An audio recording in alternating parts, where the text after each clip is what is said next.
Assalamualaikum dan salam sejahtera. Anda bersama saya Nadia Nazir untuk tvsarawak.com. Kita ikuti berita-berita utama dari Sarawak. Yang berhormat Datuk Amar Abang Haji Abdul Rahman Zohari bin Tun Abang Haji Openg telah merasmikan bengkel prinsip akaun SPM dan Kerjaya 2014. Anak-anak harus sentiasa mencintai ilmu pengetahuan dan amalan membaca dalam rutin harian mereka untuk menjadi insan berkualiti. MIRI perlu rakan kongsi bangunkan kemajuan ICT.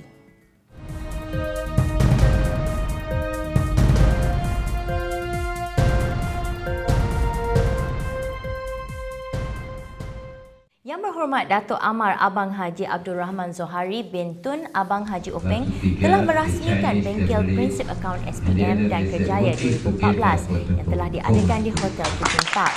Ianya adalah usaha sama antara unit Saberkas Batu 3 dan Saberkas 1. Mengikut fasilitator bengkel Tan Hun Siang, para peserta bermalam di hotel tersebut. Datuk Abang Johari berkata bahawa bengkel tersebut merupakan testimoni terhadap keharmonian kaum di Sarawak, memandangkan dua unit Saberkas dengan kaum Melayu dan Cina telah bekerjasama untuk menjayakan bengkel tersebut. Beliau juga menasihatkan calon-calon SPM supaya bersedia, berilmu dan berkeyakinan. Sebanyak 75 pelajar dari 10 buah sekolah sekitar Kuching menyertai bengkel tersebut. Antaranya adalah SMK St. Teresa, SMK Tunku Abdul Rahman, SMK Kuching Town, SMK Pending, SMK Tebedu, SMK Kuching High, SMK Green Road, SMK Batu Lintang, SMK Pandungan dan SMK Petrajaya. You know, this is very important. Meaning that if you want to go for an exam, only the person who has this degree. And if you go for your exam, you don't have this, then you have to struggle in order to win. Ketua Menteri Datuk Patinggi Tan Sri Adnan Satem mahu lebih banyak kios kedai rakyat Borneo Mart dibuka di Sarawak untuk meringankan beban rakyat, terutama golongan miskin dan berpendapatan rendah. Berucap pada majlis pelancaran kios kedai yang keempat dibuka di Sarawak selepas Lawas, Gedong dan Bintulu itu semalam, Adnan berkata kerajaan negeri menyokong penuh inisiatif yang membawa manfaat kepada rakyat. Kerajaan memberikan subsidi ke atas setengah barangan yang menjadi keperluan asas rakyat bagi memastikan harga terkawal dan tidak membebankan. Dengan adanya kios kedai rakyat Borneo Mart ini, rakyat bukan sahaja dapat menikmati harga rendah, malah yang paling penting, barangan yang diperlukan sentiasa mencukupi. Tambah Adnan, kenaikan harga barang serta perbezaan harga barangan yang ketara mungkin tidak memberi kesan kepada golongan kaya, tetapi sebaliknya bagi golongan miskin. Kerajaan menyokong penuh apa jua inisiatif yang diperkenalkan oleh Kementerian Perdagangan Dalam Negeri, Koperasi dan Kepenggunaan asalkan ia memanfaatkan rakyat. Menteri Perdagangan Dalam Negeri, Koperasi dan Kepenggunaan, Datuk Seri Hassan Malik dalam ucapannya berkata, meskipun kedai yang dilancarkan semalam hanyalah projek kecil, namun ia memberi makna yang besar kepada rakyat, terutama di kawasan Simunjan. Selain berfungsi sebagai pusat penjualan sehenti bagi barangan keperluan rakyat seperti gula, tepung, minyak masak, beras, petrol, diesel dan barangan dapur yang lain, kedai itu juga menjadi pengedar kepada peruncit-peruncit kecil dari kawasan berdekatan. Anak-anak harus sentiasa mencintai ilmu pengetahuan dan amalan membaca dalam rutin harian mereka untuk menjadi insan berkualiti. Menteri Perumahan Datuk Amar Abang Johari Tun Abang Openg berkata, amalan membaca dari kecil merupakan sesuatu nilai berharga kepada diri seseorang. Datuk Abang Johari berkata demikian semasa berucap mewakili Ketua Menteri Datuk Patinggi Tan Sri Adnan Satem pada majlis penangguhan penutupan khatam Al-Quran kali ke-8 dan pertandingan Kalam Jama'i kali ketiga sekolah-sekolah KPM peringkat negeri di sini malam kemarin. Beliau menggesa golongan pelajar sentiasa menumpukan masa untuk menimba ilmu pengetahuan. Dalam era serba canggih dan moden ini, pelajar harus menggunakan kemudahan digital, menimba ilmu dengan cara lebih mudah tanpa perlu merantau jauh. Beliau turut mengaitkan amalan menimba ilmu dengan integriti kerana tanpa nilai, integriti seseorang individu boleh dipandang rendah oleh masyarakat. Bandar Miri memerlukan rakan kongsi terbaik bagi membantu mencapai pembangunan daripada segenap aspek termasuk dalam bidang teknologi maklumat dan komunikasi. Datuk Bandar Majlis Bandaraya Miri Lawrence Lai berkata, Persatuan Jualan dan Perkhidmatan Komputer Sarawak Miri merupakan salah satu daripada badan yang mampu membantu membangunkan Miri. Beliau berkata demikian pada majlis perasmian Expo ICT Sarawak 2014 di Stadium Tertutup Miri semalam. Beliau yakin dengan kekuatan dan pengalaman yang ada dalam persatuan itu boleh menyumbangkan kepada pembangunan ICT di Miri. Pihak MBM akan tetap memberi sokongan moral kepada pihak penganjur demi masa depan Miri. Expo ini turut memberi impak besar kepada industri perhotelan, makanan dan sebagainya di Miri. Seramai 40,000 dijangka menghadiri Expo tahun ini yang melibatkan 66 gerai seperti Suruhanjaya Komunikasi dan Multimedia Malaysia, Persatuan Telefon Bimbit Miri, syarikat penjual peralatan serta kelengkapan rumah, perbankan, pembangunan hartanah dan institusi pendidikan. Lebih 100 pokok spesies mahogany ditanam sempena Festival Muzik Asia 2014 di Eastwood Valley Golf and Country Club yang berlangsung mulai semalam. Program menanam pokok itu diketuai Menteri Muda Perhubungan Datuk Lee Kim Shin, Ketua Pegawai Eksekutif Lembaga Pelancongan Sarawak Datuk Rashid Khan, Datuk Bandar Miri Lawrence Lai, Pengarah Kewangan Woodman Group Mabel Law dan turut disertai oleh para pemuzik yang membuat persembahan di Festival Muzik Asia. Rashid berkata aktiviti menanam pokok itu merupakan satu projek penghijauan sejajar dengan hasrat Miri menjadi sebuah bandaraya hijau selain mengimbangi pengeluaran karbon. Sarawak berbangga kerana mempunyai hutan tropika tertua di dunia. Miri mempunyai banyak kelebihan seperti menjadi tumpuan utama ekspatriat seluruh dunia yang bekerja dalam industri minyak dan gas, keindahan alam semula jadi dan mempunyai beberapa taman negara, antaranya Taman Negara Gunung Mulu yang diiktiraf sebagai tapak warisan dunia. STB perlu memberi tumpuan dan mempelbagai aktiviti yang boleh diadakan di Miri dan berharap akan ada lagi aktiviti lain bukan hanya berkaitan muzik tetapi bidang lain seperti sukan dan kebudayaan. Mengenai festival yang memasuki edisi kedua tahun ini, Datuk Lee berharap ia dapat mempromosi Miri ke peringkat antarabangsa selain menceria bandaraya melalui penganjuran aktiviti seumpama itu. Festival Muzik Asia 2014 menampilkan pemuzik dari Asia antaranya Soulmate dari India, Ras Muhammad dari Indonesia, Pancake 80 dari Filipina, Pisco dari Taiwan, Retrospect dari Thailand, Masya Wan dari Singapura dan Mad August dan Salam Musik dari Malaysia.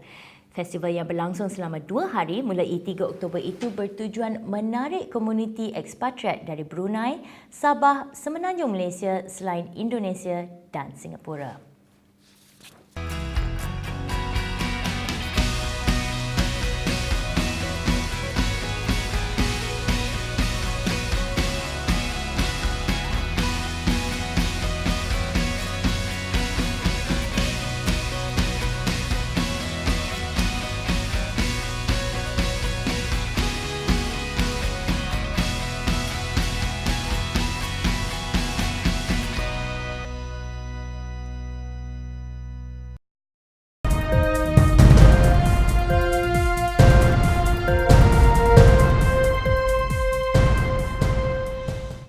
Berikut pula berita Malaysia. Datuk Seri Najib Tun Razak berkata, langkah mengurangkan subsidi bahan bakar sebanyak 20 sen bermula kemarin bukan disengajakan, sebaliknya dilakukan demi keadaan yang lebih baik untuk rakyat dan negara pada masa depan biarpun diketahui akan mengundang kritikan. Tegas Perdana Menteri walaupun pada masa ini hakikat itu mungkin sukar difahami sebahagian rakyat tetapi demi kebaikan beliau akan meneruskan dasar pemberian subsidi bersasar bagi memastikan bantuan kerajaan tidak mengalami ketirisan menerusi subsidi pukal. Jelas Perdana Menteri, langkah mengurangkan subsidi bahan api kemarin diambil berikutan perbelanjaan subsidi negara untuk bahan bakar termasuk gas memasak adalah terlalu besar dan boleh membawa kemudaratan kepada negara. Menurut Najib, jumlah 24 bilion ringgit yang dibelanjakan untuk tujuan itu tahun lalu jika tidak dikurangkan boleh menyebabkan kerajaan tidak cukup hasil untuk menampung perbelanjaan seharian termasuk tanggungan gaji, allowance, pencen serta bayaran lain yang perlu dilakukan. Ini belum termasuk permintaan dari semasa ke semasa berhubung projek pembangunan di seluruh negara serta bonus kaki tangan awam yang semuanya perlu bergantung kepada kemampuan kewangan negara. Sementara itu, kata Najib, pada pembentangan bajet 2015, kerajaan akan memikirkan bagaimana dapat membantu dan menambah kebajikan kepada rakyat menerusi bantuan yang disampaikan terus kepada golongan sasar. Katanya dengan cara itu akan mengurangkan ketirisan dan defisit supaya ekonomi negara lebih kukuh sekaligus menyaksikan hasil bertambah, pertumbuhan meningkat dan dapat memberi lebih rahmat kepada rakyat apabila bantuan kebajikan ditambah seperti bantuan persekolahan dan bantuan rakyat satu Malaysia. Kesemua jemaah haji kecuali yang masih di Hospital Arab Saudi kini telah berada di Padang Arafah untuk wukuf yang merupakan rukun dan kemuncak ibadah haji. Menteri di Jabatan Perdana Menteri Datuk Seri Jamil Khair Baharom berkata usaha sedang dijalankan untuk membawa mereka ke Arafah walaupun untuk seketika. Waktu wukuf bermula dari tergelincirnya matahari iaitu masuknya waktu Zuhur Jumaat dan berakhir sebelum terbitnya matahari iaitu sebelum masuk waktu subuh hari Sabtu. Jamil Khair berkata kesemua jemaah haji Malaysia termasuk yang dirawat di dua pusat rawatan tabung haji iaitu Pusat Rawatan Shishah dan Pusat Rawatan Azizah telah pun dibawa ke Arafah kira-kira 22 km dari Mekah secara berperingkat-peringkat sejak pukul 10.15 pagi hingga jam 10.30 malam hari Khamis. Tahun ini 22,320 jemaah Malaysia mengerjakan haji dan sehingga kini 5 jemaah haji telah meninggal dunia di Tanah Suci. Jamil Khair berkata kesemua jemaah haji berada dalam keadaan yang baik dan sedang bersiap sedia untuk masuknya waktu wukuf yang hanya beberapa jam lagi. Malah cuaca yang cerah memudahkan jemaah haji membuat persiapan. Malaysia perlu menunggu keputusan kerajaan Belanda dan Australia sama ada akan masuk semula atau tidak ke kawasan nahas pesawat Malaysia Airlines MH17 di Donetsk, Ukraine.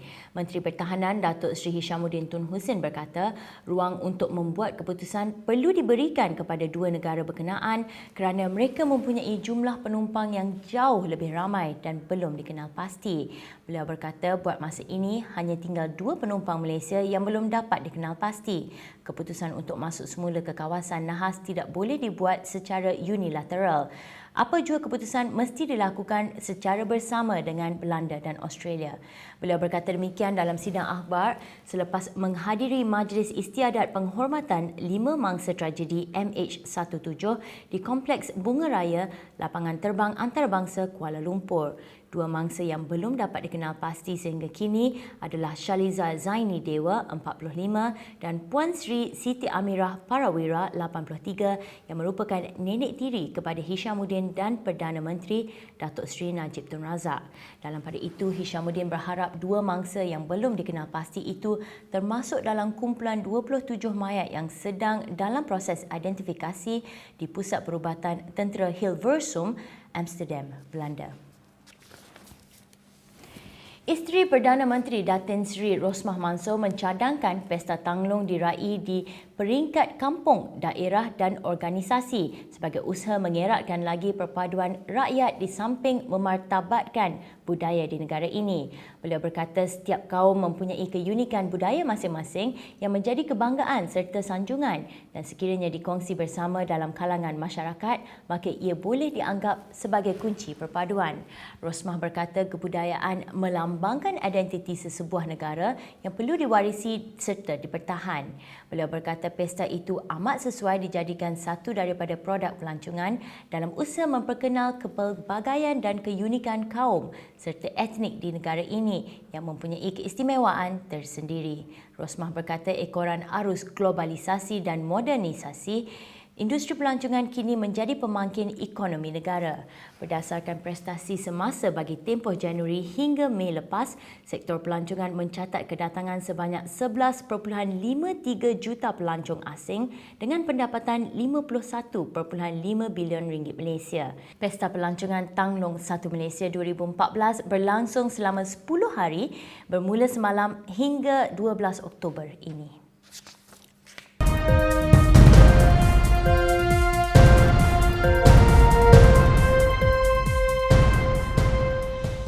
Kita bersama berita dunia.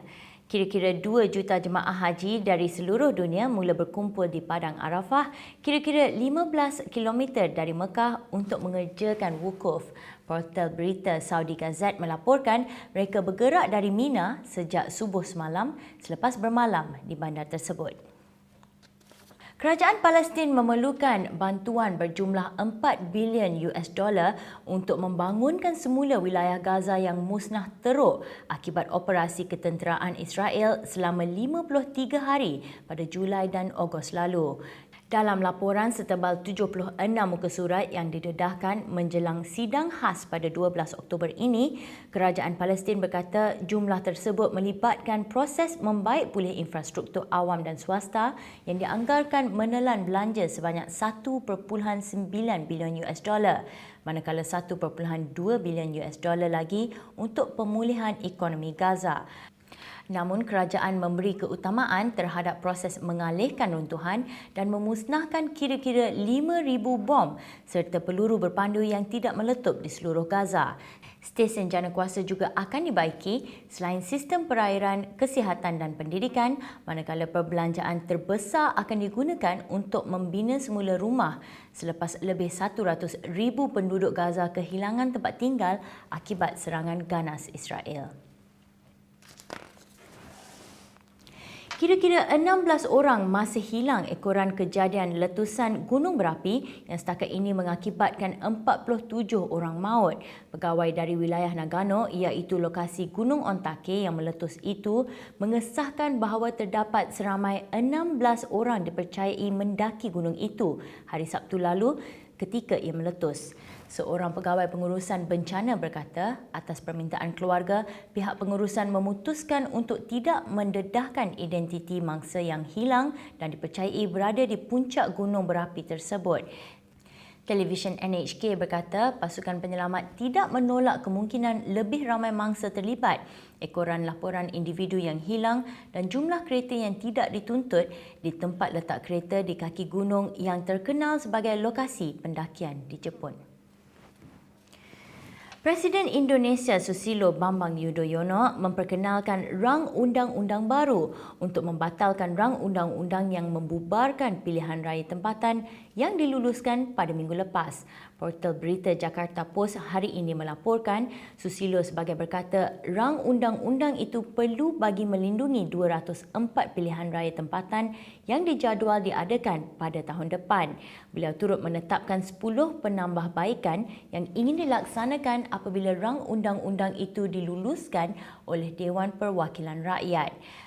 Kebanyakan pihak ragu-ragu tindakan Susilo akan mengembalikan proses pilihan raya tempatan itu ketika DPR didominasi Perikatan Merah dan Putih yang menyokong mekanisme lantikan pemimpin kerajaan tempatan termasuk Gubernur, Datuk Bandar dan Wakil Daerah.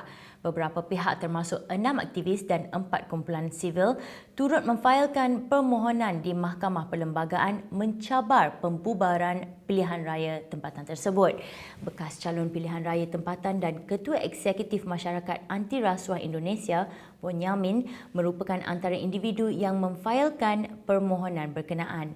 Mereka menyatakan bahawa rang undang-undang itu melanggar prinsip pilihan raya bebas dan adil selain prinsip kedaulatan seperti yang diperuntukkan dalam Artikel 1 Perlembagaan. Kabinet Australia hari ini meluluskan penyertaan tentera negara ini dalam operasi serangan udara ke atas kumpulan militer negara Islam di Iraq dan mengerahkan pasukan khas untuk memerangi kumpulan tersebut. Perdana Menteri Tony Abbott berkata Kabinet meluluskan tindakan tersebut selepas menerima permohonan dan sokongan daripada kerajaan Iraq. Kabinet turut meluluskan tindakan untuk mengerahkan pasukan khas Australia ke Iraq bagi membantu dan memberi nasihat kepada tentera negara itu yang kini dalam proses melengkapkan dokumen perundangan. Pengumuman Abbott itu dibuat beberapa hari selepas pesawat tentera Australia menyertai misi serangan udara pimpinan Amerika Syarikat di Iraq. Abbott berkata keputusan itu berasaskan kepentingan Australia untuk membendung dan mengurangkan pengaruh kumpulan negara Islam Iraq dan jajahannya di dalam dan luar negara. Australia pada September lalu mengerahkan 600 askar dan beberapa pesawat ke Emiria Arab Bersatu dan menyertai usaha Amerika Syarikat menghantar senjata kepada tentera Kurdis bagi memerangi IS di utara Iraq.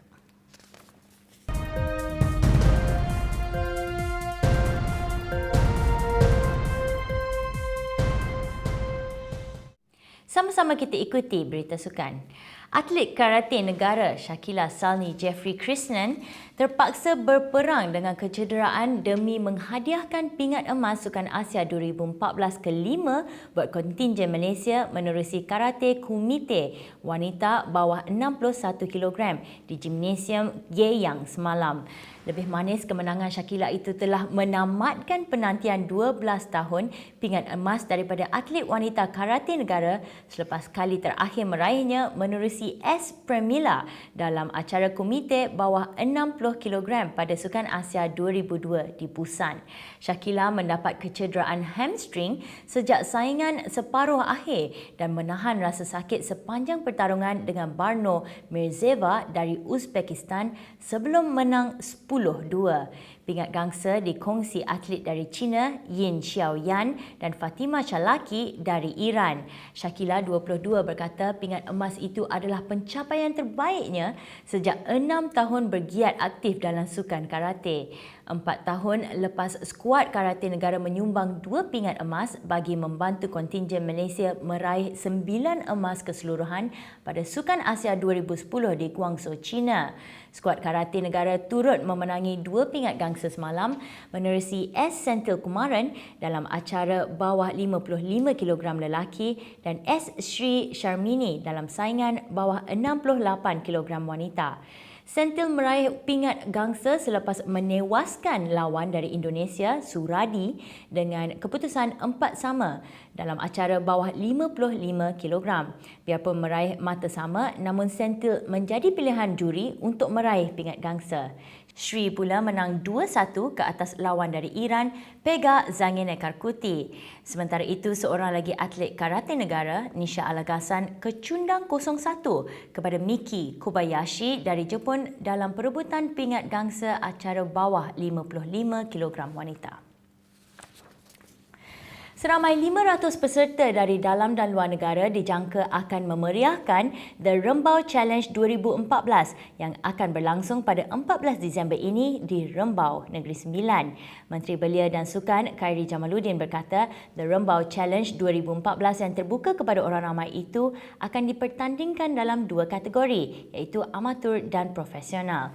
Beliau berkata kejohanan tersebut yang dipertandingkan persis sukan triathlon akan membabitkan 3 disiplin iaitu larian, berkayak dan juga berbasikal yang menawarkan hadiah keseluruhan hampir RM100,000 Malaysia. The Rembau Challenge 2014 akan dimainkan secara berkumpulan iaitu 2 peserta dalam setiap pasukan. Kategori amatur membabitkan jarak sejauh 72 km dan profesional sejauh 97.8 km. Sekiranya kejohanan ini mendapat sambutan menggalakkan, kementerian akan menjadikannya sebagai acara tahunan memandangkan aktiviti sukan lasak kini kian mendapat sambutan.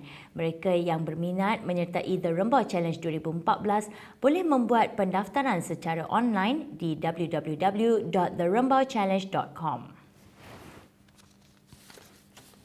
Naib juara Wimbledon Eugenie Bouchard Agnieszka Radwanska, finalis terbuka Amerika Syarikat Caroline Wozniacki dan bekas juara terbuka Perancis Ana Ivanovic mengesahkan 4 slot terakhir bagi kejohanan terakhir WTA musim ini di Singapura. Saingan 8 pemain elit yang akan berlangsung di Singapura pada 20 hingga 26 Oktober ini menjadi semakin jelas selepas Angelique Kerber dan Ekaterina Makarova tewas pada pusingan ketiga di Beijing. Bouchard, Radwanska, Wozniacki dan Ivanovic akan menyertai Serena Williams, Maria Sharapova, Simona Halep dan Petra Kvitova di kejohanan akhir WTA yang akan berlangsung di Singapura buat kali pertama. Ivanovic yang mencatatkan 55 kemenangan musim ini berkata dia sememangnya mengimpikan untuk beraksi dalam kejohanan penutup musim jelajah WTA itu sejak sekian lama.